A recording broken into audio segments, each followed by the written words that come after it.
Могу ли я поинтересоваться, в каком году ты родился?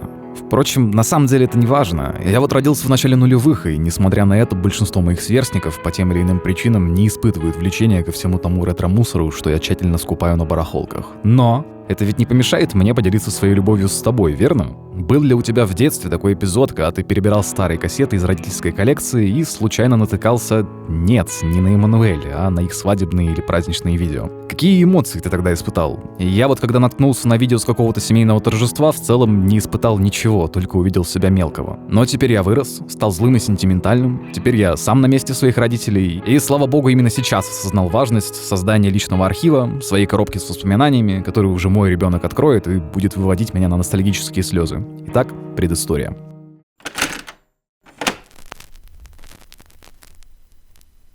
В конце марта этого года я в очередной раз пересматривал клип на трек Пошгнаша «Ябадабаду», и в этот раз, кроме всего происходящего, еще и сильно впечатлился постсовковой гранж-эстетикой, которой этот клип изобилует. Где-то рядом в море моего сознания в тот момент проплыла давно забытая детская мечта о карьере кинорежиссера. Я сложил 2 и 2 и пошел читать про VHS-видеокамеры. На самом деле я не питаю особой любви к фильмам на кассетах. В детстве я всегда предпочитал смотреть их на дисках, хотя мультики и архивные видео на VHS я, как видишь, запомнил навсегда. И хотя я уважаю эстетику 80-х и даже сожалею о том, что не застал тех времен в каком-нибудь солнечном Майами, к видеокассетам, как к носителю информации, я относился холодно. Уточняю, что именно к видео, именно как к носителю и именно что относился. Сейчас я вообще всерьез подумываю о переносе всех своих любимых фильмов на VHS, но не об этом речь. Короче, меня очень соблазнила эстетика этого клипа, и я пошел шерстить интернет, смотреть ролики, читать статьи, посвященные сегодняшнему предмету обсуждения. И, конечно же, перерывать весь, боже его храни, Авито. В конце концов, мой выбор остановился на вот этой малышке за 4000 деревянных. С коробкой, сумкой, зарядкой, мануалом, короче, фулл-комплектом, как я и люблю. Поэтому распаков очка.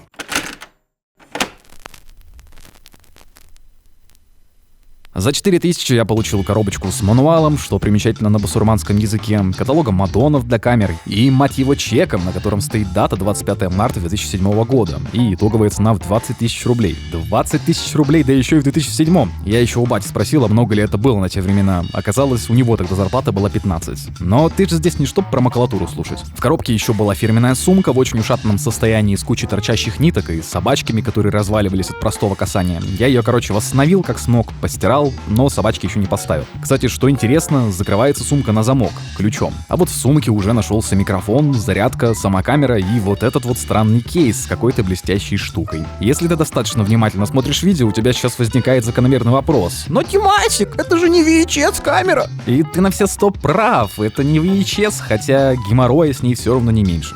Итак, почему же в итоге именно она, а не что-то VHS-ное? Причин для этого несколько. Во-первых, мини-кассеты для камер, к сожалению, уже давно никто не производит, следовательно, найти новые кассеты просто нереально. Из этого вытекает вторая проблема. Те, что есть, стоят недешево из-за возросшего на них спроса. И, кроме всего прочего, за такие деньги ты еще и получаешь кота в мешке, потому что тейп чувствителен к условиям хранения, и бог вообще знает, как эти кассеты хранили, как это на них отразилось и живы ли они вообще. Ты, конечно, можешь возразить и сказать: «Ну, Димасик, ведь помехи — это и есть основная причина, за которую мы любим VHS». И ты, естественно, прав, но тебе вряд ли захочется купить кассету, на которой кроме этих помех не будет больше ничего. Третья причина — кассета — это носитель информации, который невозможно перезаписывать. Ну, Димасик! Да, не говори, я знаю, что на самом деле можно, только не забывай, что с каждой перезаписью и без того шакальное качество картинки шакалится все сильнее и сильнее. Четвертая причина очень субъективная — это оцифровка. Ну, Димасик! Да, я понял, ты можешь хотя бы немного помолчать. Короче, на самом деле все причины, что я тут описываю, это не недостатки кассет, а достоинства дисков. Так-то я ничего против кассет не имею, просто мне хотелось камеру здесь и сейчас, и не хотелось тратить кучу денег на нее, расходники и аксессуары. Когда-нибудь, наверное, добавлю в свою коллекцию и кассетную камеру, но не сейчас. Сейчас у нас на обзоре Sony DCR-DVD 305. Или, как я люблю ее называть, Сонька.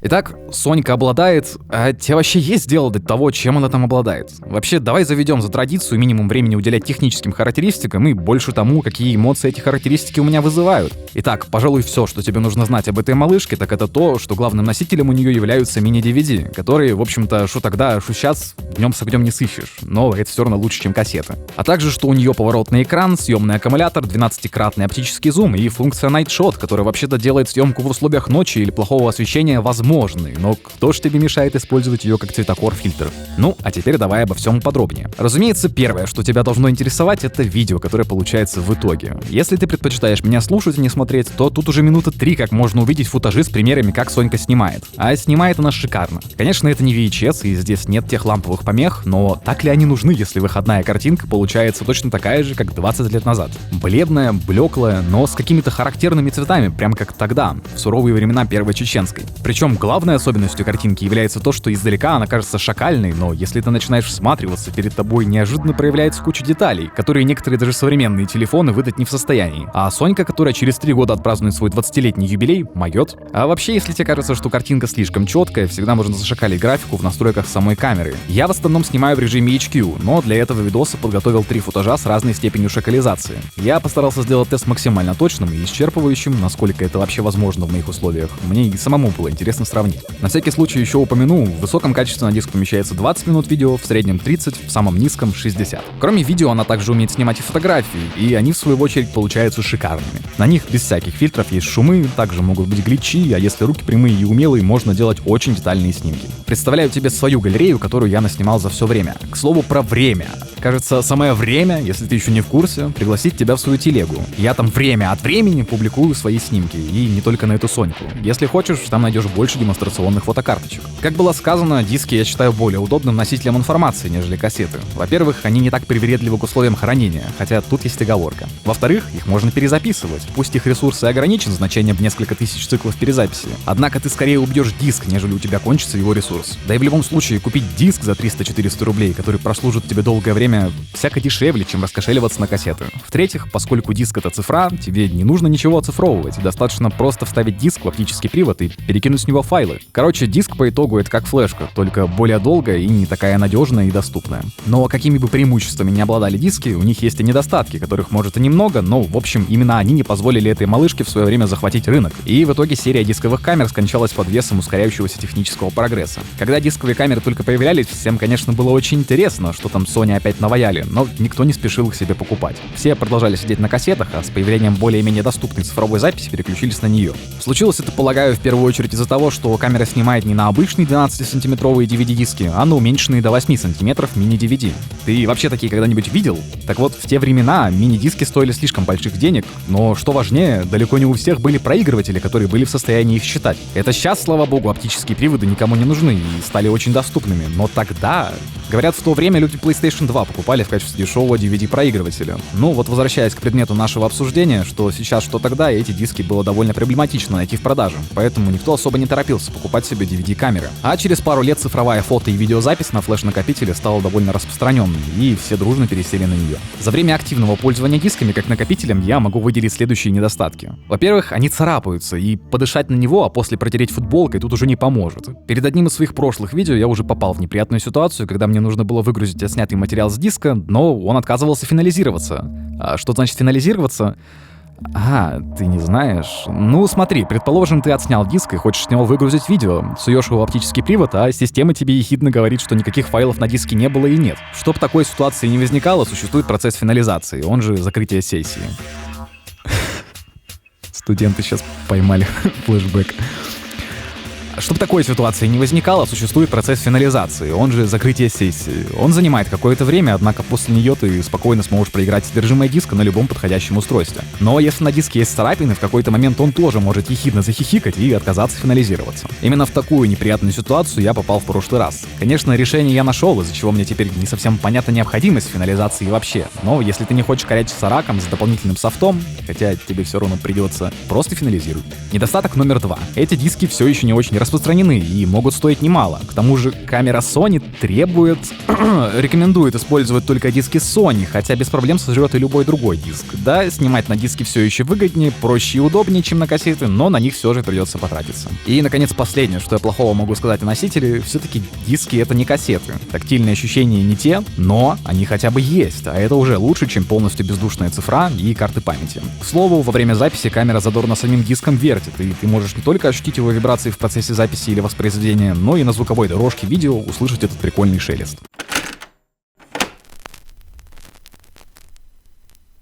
И вот ты решил присоединиться к нам и вступить в клуб видеографии. С чего вообще стоит начать свой путь? А в первую очередь с выбора подходящего оборудования. 305 это не единственная модель в этом модельном ряде. Кроме нее есть еще по меньшей мере 6 разных камер из этой линейки, хотя все они в целом одинаковые и отличаются лишь наличием функций по типу записи в 16:9, аудиокодеками, ну и по технике. Где-то фокусное расстояние другое, где-то значение диафрагмы больше, где-то оптический зум в 20 градусов. Попытавшись разобраться во всех моделях камер, которые Sony понавыпускала, можно незаметно разложиться на атомы и забыть, зачем тебе это вообще нужно. Поэтому я тебе настоятельно рекомендую не париться и брать то же, что и у меня. Ну или смотри по своему кошельку. Просто в отличие от других, именно 305 обладает наиболее широким функционалом и, что стало самым важным, возможностями подключения к компу и записи на memory stick. Ну, Димасик, если там есть memory stick, зачем записывать на диск? А все дело в том, что на него можно только фотографировать, а видео все-таки придется снимать на диск. И ты можешь закономерно спросить, зачем тебе этот сратый проприетарный memory stick? Но все-таки иметь возможность скинуть фотографии сразу после того, как ты их сделал, без дополнительных кок-блоков,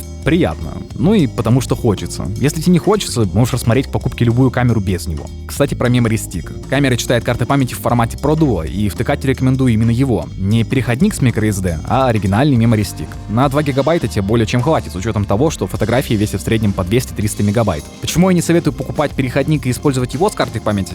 Прикол, короче, в том, что камера такой сетап отказывается распознавать, а чтобы она все-таки смогла, тебе нужна прошитая PSP, в которую ты вставишь переходник с SD-шкой, отформатируешь его на самой консоли и уже потом сможешь с чистой совестью втыкать ее в видеокамеру. Похоже, все дело в том, что PSP записывает на флешку какие-то скрытые системные файлы, которые делают ее читабельной для камеры. По крайней мере, мои эксперименты продемонстрировали именно это. Плюс сами переходники не отличаются особой прочностью, особенно если будешь его постоянно дергать. Но если все-таки очень хочется использовать ее с переходником, не покупай карту памяти больше 32 гигабайт. В противном случае, как говорят знатоки из интернетов, могут начаться проблемы с чтением и записью. Сам я не проверял, но для той же PSP это правило актуально. Вообще, конечно, забавно, что для активации переходника тебе нужна такая же престарелая консоль. Видео про PSP уже в процессе, кстати.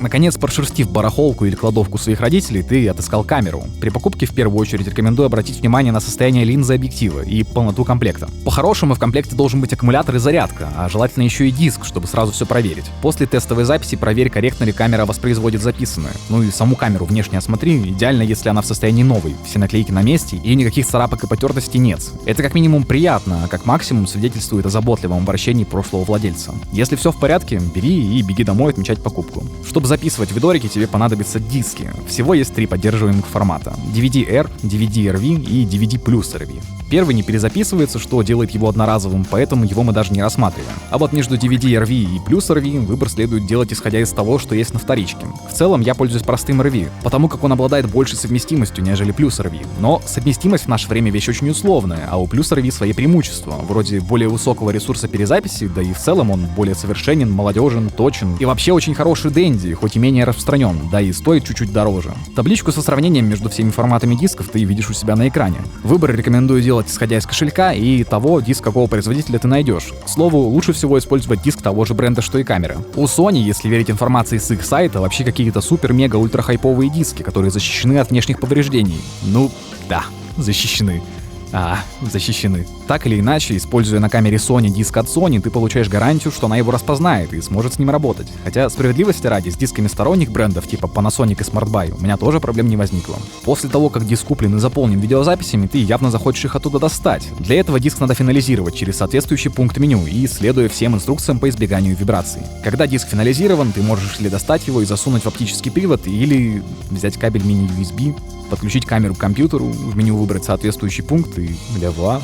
Компьютер определяет камеру как DVD-привод. Записи хранятся на диске в контейнере WOP, в кодеке MPEG 2. Две программы, которые могут тебе понадобиться для копирования файлов, это Ultra ISO и ISO Booster. И хотя можно спокойно обойтись без них, вторая, скорее всего, рано или поздно тебе понадобится, поскольку она служит для восстановления файлов сбитых секторов диска и поможет тебе распознать диск, если тот наотрез отказывается финализироваться. После того, как ты скопируешь записи, советую тебе конвертировать их в более современный кодек. А еще лучше кинуть в монтажную программу и нарезать, потому что камера записывает все фрагменты в один видеофильм. Да, это не очень удобно, но на кассете ведь все точно так же. После цифровки и без того цифрового видео диск можно отформатировать на самой камере, либо, если на нем еще осталось свободное место, дефинализировать и заполнить до конца. Но я все же обычно стараюсь заполнять диск полностью, уже после этого его финализировать. Так как-то антуражнее, что ли.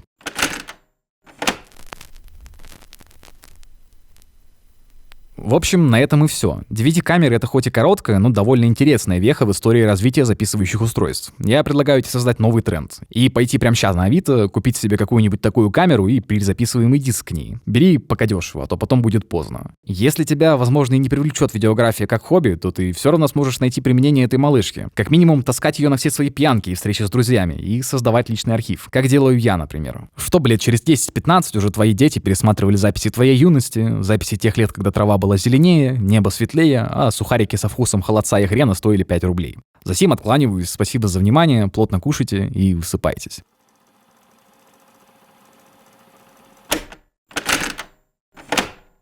Да, я опять.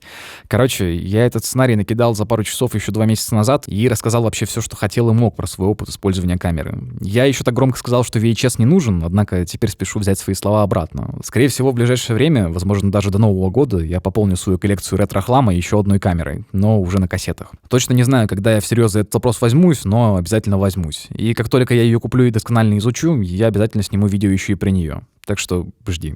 Ну, еще добавлю, что на радостях я себе купил вторую точно такую же дисковую камеру, уже за косарь и не в фулл комплекте. Правда, вместе с ней шли еще 2 очень нужных мне кабеля, которые сами по себе стоили бы около косаря. Теперь у меня есть 2 камеры, и я могу снимать мультикам-кинчик. По-македонски. Ага, да. Все, теперь точно все. До встречи в следующем видео. А, нет, не все. Это же видео выходит 31 августа, соответственно, завтра 1 сентября. Школьникам школ, студентам в вузы и в шараге. А я в этом году свободен, наконец-то. Поэтому я хочу пожелать вам, студентики и школьники мои дорогие, терпения, сил, здоровья. Не бесите своих преподов. Тоже и сами не беситесь от преподов. Все мы люди, наверное. Не знаю. Когда я последний раз заканчивал учиться, я таких вещей, конечно, бы не говорил. Вот, преподавателям я желаю тоже сил, терпения побольше. Удачных вам там, студентики и школьники, экзаменов. Всего вам самого наилучшего. Пусть этот учебный год пройдет нормально. Типа, что, там скоро осенние каникулы или новогодние каникулы. Вот, такие вот дела. Короче, всех с концом лета. Кто куда, а я дальше отдыхать. Ну, какое отдыхать? Пойду чем-нибудь полезным займусь. Все, всем пока, до свидания.